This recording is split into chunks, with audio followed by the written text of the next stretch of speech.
Avoir un compte PayPal est indispensable aujourd'hui pour faire du business en ligne. Que ce soit pour l'envoi ou la réception d'argent, PayPal est le moyen de paiement le plus utilisé à l'heure actuelle. Malheureusement, PayPal est restreint dans bon nombre de pays dont la majorité se retrouve en Afrique. Dans ces pays, il est impossible de recevoir de l'argent de PayPal. Dans cette vidéo, nous allons découvrir ensemble une astuce pour contourner cette restriction et créer soi-même un compte PayPal qui est fonctionnel. Ce compte va permettre de recevoir, d'envoyer de l'argent et de convertir cet argent-là en devise locale. Ce sera un compte que vous allez créer vous-même avec vos vrais identifiants, votre vrai numéro de téléphone. Vous n'aurez aucun problème avec ce compte et vous n'aurez besoin de l'aide de personne pour le créer. Et le compte sera 100% valide.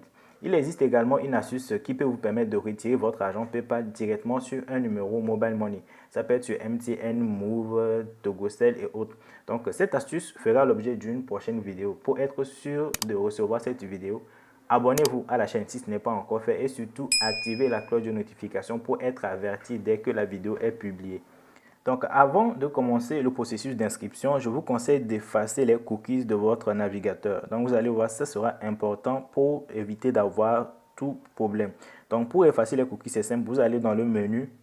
Si c'est comme vous allez dans le menu en appuyant sur le menu hamburger, ensuite vous allez sur paramètres. Donc, une fois sur paramètres, vous allez encore sur confidentialité plutôt et vous allez sur effacer les données de navigation et là vous cochez cookies et données du site et ensuite vous allez appuyer sur effacer les données.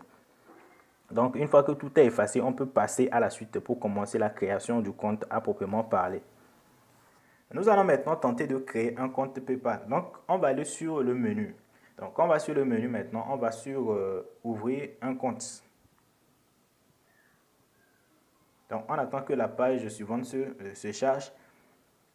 Là, vous allez voir que directement, on me demande de confirmer mon numéro de téléphone. Et on m'a détecté comme étant au Togo. Or, nous savons bien que le Togo n'est pas éligible pour recevoir de l'argent par PayPal. Si on continue le processus, si je crée le compte, vous allez voir que c'est un compte qui ne va pas me permettre de recevoir de l'argent. Ça sera un compte qui servira uniquement à acheter les choses sur Internet. Donc, c'est là que nous allons utiliser l'astuce qui va nous permettre d'obtenir un compte PayPal valide. Mais avant de passer à la suite, j'aimerais vous présenter Futura X. C'est une plateforme d'achat et vente de crypto-monnaies et de monnaies électroniques en Afrique. Vous pourrez utiliser cette plateforme pour acheter et vendre les bitcoins, les perfect money et autres en utilisant les moyens de paiement mobile et par des mandats prépayés tels que Western Union et Alisa.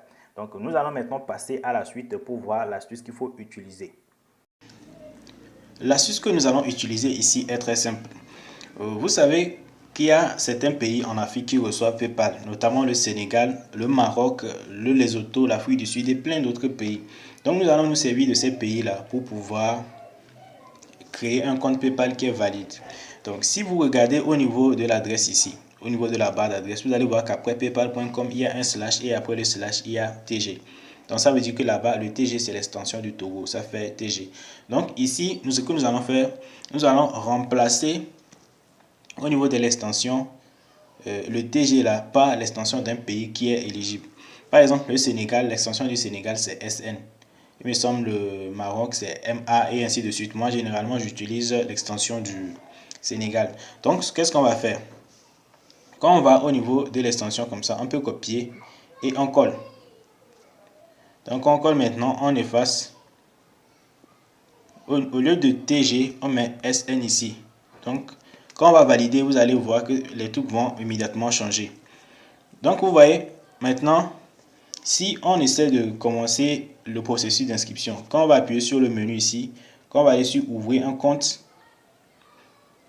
vous allez voir que maintenant, on ne demande plus directement de mettre un numéro de téléphone. On demande si on veut un compte personnel ou bien un compte entreprise. Donc, ce que nous, on va faire, on choisit un compte entreprise pour continuer. Donc, vous pouvez le faire avec n'importe quelle extension qui est où PayPal est accepté. Vous pouvez le faire avec Maroc, Lesotho, n'importe quoi. Il suffit simplement d'aller sur Internet, vous cherchez l'extension de ce pays en question et vous commencez le processus d'inscription. Donc, on va commencer ici avec l'adresse mail. Donc, maintenant, on a entré le mail, on va confirmer. Et il faut choisir un mot de passe. Donc, tout ça, moi, je l'avais déjà fait. Donc, vous choisissez un mot de passe. Maintenant, au niveau de contact commercial, vous devez mettre votre vrai nom, votre vrai prénom. Le nom de votre société, si vous avez une société. Si vous n'en avez pas, il n'y a pas de souci, vous inventez un nom. Ensuite, il faut mettre votre numéro de téléphone, votre vrai numéro de téléphone. Donc, il faut chercher l'indicatif de votre pays. Moi, c'est le Togo, j'ai mis 228. Et vous mettez votre numéro de téléphone. Au niveau de l'adresse, vous mettez peut-être le nom du quartier, le nom de la ville, le nom de votre région et tout. Le code postal, si vous avez une boîte postale, vous mettez ça. Si vous n'avez pas, vous mettez simplement l'indicatif de votre pays. Ça, il n'y a pas de souci là-bas. Et au niveau maintenant de la monnaie principale, vous pouvez choisir, vous pouvez laisser le dollar, soit vous choisissez l'euro. Moi, j'ai choisi l'euro. Vous pouvez mettre ce que vous voulez. Et ensuite, vous validez. Vous allez valider maintenant et vous allez voir que le compte va être créé.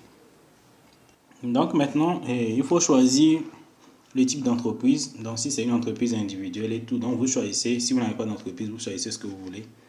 Le secteur, vous mettez ce que vous voulez. Moi, je vais mettre fleuriste ou jardinier, quelque chose comme ça. Donc, après ça, on continue. On appuie sur suivant. Et maintenant, ici, il faut vraiment mettre vos vraies informations également. Votre date de naissance et tout. Vous mettez tout comme il est indiqué sur votre pièce d'identité. Mais au niveau du pays, vous laissez ça tel quel. Ne touchez pas à là. Et maintenant, vous allez choisir votre pièce d'identité. Si c'est une carte d'identité, vous choisissez la carte d'identité. Si c'est un passeport, vous choisissez passeport et vous mettez le numéro du passeport. Au niveau de l'adresse maintenant, comme en Afrique, au niveau de l'adresse personnelle, vous allez seulement choisir adresse personnelle identique à l'adresse professionnelle. Et pour ne pas avoir à remplir à nouveau les choses. Donc vous allez voir que maintenant on est sur la page d'accueil. Maintenant le compte est totalement créé. Le compte est totalement créé. On peut le vérifier même. Donc pour cela on va appuyer sur Summary. Donc pour aller sur le tableau de bord. Donc on va aller sur le tableau de bord. Maintenant vous voyez il y a 0 €. Mais le compte il est déjà créé. Donc il va rester juste quelques petits paramètres à définir. C'est-à-dire confirmer le mail, enregistrer une carte bancaire et tout. Donc pour la carte bancaire, même si vous n'avez pas de carte bancaire, vous pouvez essayer d'acheter une carte bancaire prépayée au niveau des banques comme Ecobank, Orabank et consorts. Donc on va essayer de valider d'abord le mail. Donc pour le compte, pour la carte bancaire, même si vous n'avez pas de compte bancaire dans ces banques-là, vous pouvez les avoir. UBA, Orabank, Ecobank et tout ça, ils en proposent. Donc on va confirmer le mail d'abord. Et on va confirmer le mail. Donc dès que le mail sera confirmé, vous allez voir que sur le tableau de bord, on va plus nous demander de faire ça parce que c'est déjà passé. Et je tiens à rappeler que même si vous n'avez pas encore ajouté une carte bancaire, vous pouvez quand même demander un paiement et la personne peut vous envoyer de l'argent. Seulement, vous n'allez pas recevoir ça instantanément. Ça va rester un peu en attente d'abord.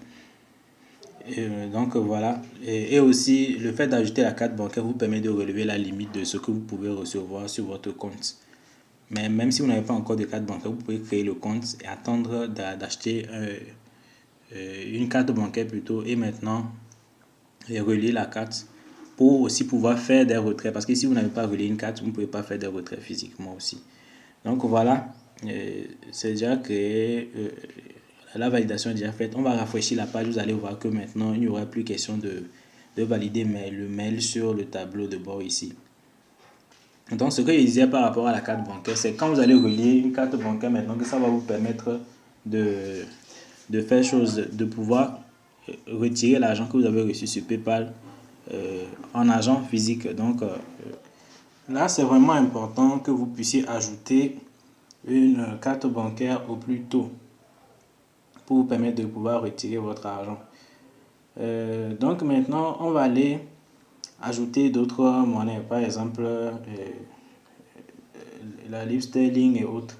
Donc le fait d'ajouter la monnaie permet que si par exemple quelqu'un est en Grande-Bretagne, il vous envoie l'argent, que ça vienne directement en livre sterling. Sinon, si c'est le dollar seul, la conversion va se faire automatiquement et ça sera à votre détriment. Donc la conversion va se faire automatiquement pour pouvoir apparaître en dollars. Donc il faut ajouter le maximum de devises possibles dans les pays où vous savez que vous allez recevoir de l'argent pour que ça vienne exactement dans cette devise-là. Donc si la personne vous a envoyé 100 livres, c'est 100 livres qui vont arriver. Si vous avez envoyé 200, c'est 200 qui vont arriver. Mais si vous ne le faites pas, ça fait la conversion automatique. Or, la conversion, quand ça se fait, il y a des frais, il y a tout. Donc, vous allez perdre un peu d'argent là-dessus. Donc, maintenant, on va voir comment il faut ajouter une carte. Donc, il suffit simplement d'appuyer sur enregistrer une carte. Là, vous allez mettre le numéro de la carte. Vous allez sélectionner le type de carte. Si c'est une carte Visa, vous allez sélectionner Visa. Si c'est une carte Mastercard, vous allez choisir Mastercard. Et vous allez mettre le délai d'expiration et le cryptogramme. Donc, c'est les trois chiffre-là qui se trouve derrière la carte. Vous mettez ça et ensuite vous allez simplement appuyer sur enregistrer la carte. Mais retenez qu'il vous faut un peu d'argent sur votre carte avant de commencer ce processus parce que il y a 500 francs, environ 500 qui vont être prélevés dans un premier temps et après il y aura quelque chose comme 3 ou 4, 3000, environ 3000 qui vont être prélevés pour prouver que effectivement c'est votre carte. Mais tout cet argent va vous être rendu au plus tard 24 heures après. Donc voilà, c'est un peu comment vous pouvez créer un compte PayPal.